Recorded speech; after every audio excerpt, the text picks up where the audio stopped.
Los embalses de agua construidos por el hombre para generar la energía que alimenta a ciudades enteras son maravillas de la ingeniería, como el caso de la presa Hoover, que representa el ejemplo más claro de la ingeniería aplicada por el ser humano. Sin embargo, mucho tiempo antes de que los humanos se plantearan contener masas de agua, otro mamífero ya estaba aplicando alta ingeniería y construyendo diques que eran dignos de copiar por el ser humano. A estos mamíferos se les conoce como los atareados castores.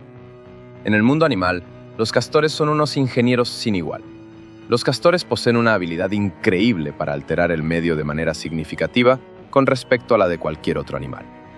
Lo que hace al castor un ingeniero tan excepcional son sus características anatómicas.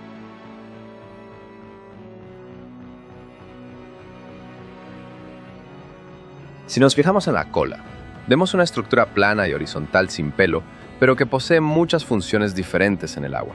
Principalmente hace la función de timón, le ayuda a dirigirse mientras nada. En tierra funciona como una quinta pata que le proporciona una mayor estabilidad cuando está de pie. Si nos fijamos en sus patas traseras, vemos que sus dedos se entrelazan con una membrana o telita.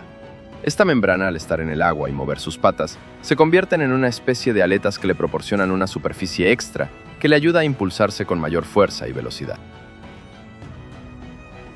También vemos que posee unas garras muy robustas, tanto en las patas traseras como en las delanteras, y las usa para excavar los canales. Estos roedores semiacuáticos, originarios de Norteamérica y Europa, construyen diques para crear un refugio, o casa, que los protege de los depredadores, y asimismo, poder tener un almacén para el alimento.